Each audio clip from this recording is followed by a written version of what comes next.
જીવનમાં દરેકને માર્ગદર્શન જોઈએ છે. ક્યારેક પુસ્તકમાંથી મળે છે, ક્યારેક અનુભવથી. પણ વાર્તાઓ એ તો એવા નિર્મળ દરિયાની જેમ હોય છે, જેમાં કોઈના વિચારો, સંઘર્ષો અને શીખવણો વહેતા હોય છે.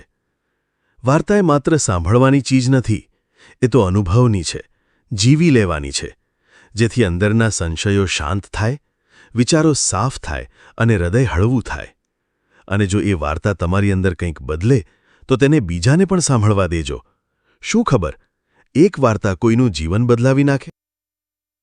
આજની વાર્તા સંકટ સમયે હાથ વગો રસ્તો જ આપણને જીભ તરફ લઈ જાય છે.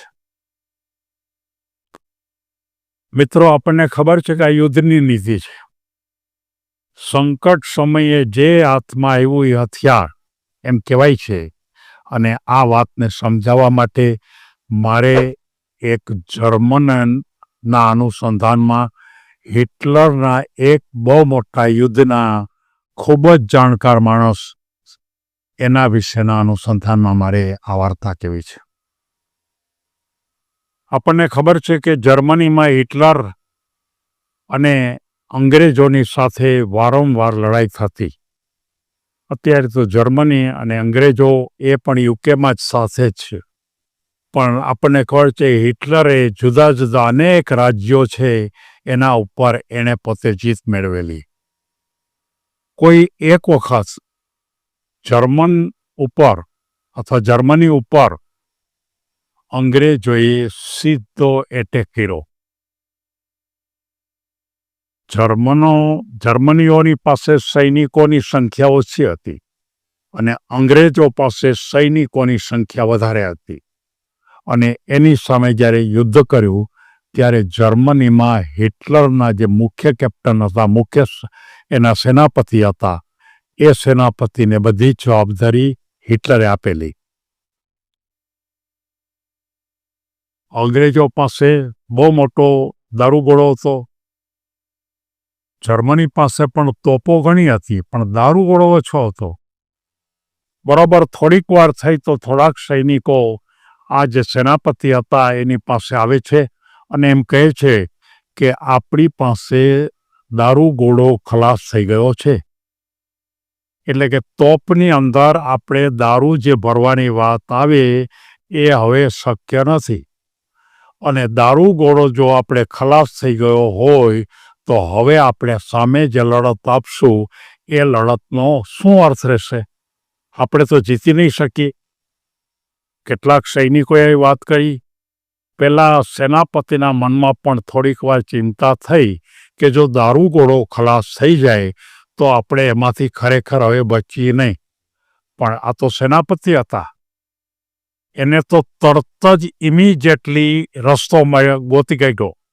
કારણ કે યુદ્ધની અંદર જેને ખરેખર તાત્કાલિક ઓન ધ સ્પોટ જે રસ્તો મળે એ રસ્તા ઉપર જો જાય તો ઘણી વખત જીત થતી હોય છે. એવા અનેક આપણને વાર્તાઓ ખબર છે. એટલે તરત જ એ સેનાપતિ એમ કીધું કે થોડીક વાર તમે મને વિચાર કરવા દો. હું હમણાં તમને કહું છું કે આપણે શું કરવાનું. યાદ રાખો કે આપણે લડત કરવાની છે, આપણે જીતવાના જ છીએ. અને અંગ્રેજો પાસે ગમે તેટલું દારૂગોળો હોય તો પણ આપણે જ જીતવાના છીએ. અને તરત જ એમ કીધું કે આપણે જ્યાં લડાઈ કરી છે ત્યાં ધૂળ ઘણી છે, ધૂળ. અને એ ધૂળ આપણે આ જે તોપની અંદર ભરો, જેટલી ભરાય એટલી ભરો. અને બધાએ તોપની અંદર ધૂળ ભરી ગઈ છે. પેલા કેટલાક એના સૈનિકો કે ભાઈ ધૂળ ભરવાથી થાય શું? ત્યારે એને એમ કીધું કે તમે વિચાર ન કરો, ધૂળ તમે ભરી દો અને પછી હું તમને એમ કહું છું કે તમે તોપને જેમ ફોડતા હતા એમ ફોડવાની તમે શરૂઆત કરો ચારે બાજુએથી. અને એક ધારું આ તોપોમાંથી ધૂળનો આખો એક પ્રવાહ નીકળો. એક ધારો પ્રવાહ, ધૂળનો વંટોળ. જેમ આપણને વાવાઝોડું આવે ને વાવાઝોડુંથી આખો ધૂળથી આપણો સમાજ ઘેરાઈ જાય, એમ અંગ્રેજ ઉપર એના જે સૈનિકો હતા એના ઉપર ધૂળનો આખો પ્રવાહ ઘેરાઈ ગયો. એ લોકોએ જોઈ ન શકે આંખોમાં ધૂળ જાય આવો એક પ્રવાહ આખા અંગ્રેજના જે સૈનિકો હતા એ લોકો બધા ઊભા હતા એના ઉપર આવ્યું અને એ લોકો ગભરાઈ ગયા કે આ શું થયું. એને તો ખબર પણ ન હોય, એને એમ થયું કંઈક એટેક આવ્યો અને એ અંગ્રેજો એકદમ પાછળ વયા ગયા અને આપોઆપ એ જર્મનીની એ વખતે જીત થાય છે. મિત્રો, આ વાર્તા કહેવા પાછળનો મારો ખ્યાલ એ છે કે જિંદગીમાં આપણને અનેક વાર નિષ્ફળતા મળશે.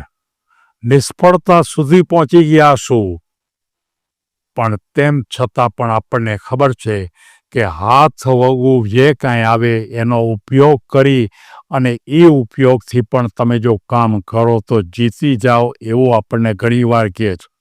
આપણે રાણા પ્રતાપના અનુસંધાનમાં એમ કહેવાય છે ને, બુઠ્ઠી તલવાર મળી હતી યુદ્ધમાંથી, એ કાંઈ ન રહ્યું એને, એટલે બુઠ્ઠી તલવાર મળી એટલે બુઠ્ઠી તલવાર લઈને એ નીકળી ગયા અને તો પણ એ જીતી શકે છે. એમ આ વાર્તા આપણને કહે છે. આ યુદ્ધની વાર્તા છે, પણ યાદ રાખો મિત્રો કે જિંદગી પણ યુદ્ધ જ છે.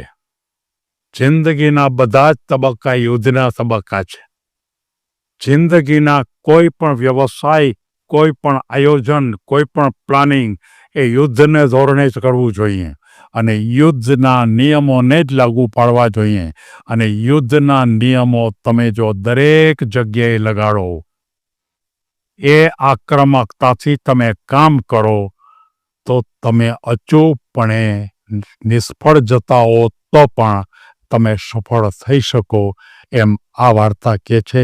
આપણા સંતાનોને પણ આ વાર્તા બતાવી અને માત્ર આપણે દારૂગોળો ન હોવા છતાં ધૂળથી પણ જીતી શકાય છે એવી વાત આપણને આપણા ઇતિહાસમાં આપણને જાણવા મળે છે. આ ઇતિહાસનો એક પ્રસંગ છે. સૌ કોઈ આ વાતને સમજે એવી લાગણી સાથે સૌને ધન્યવાદ.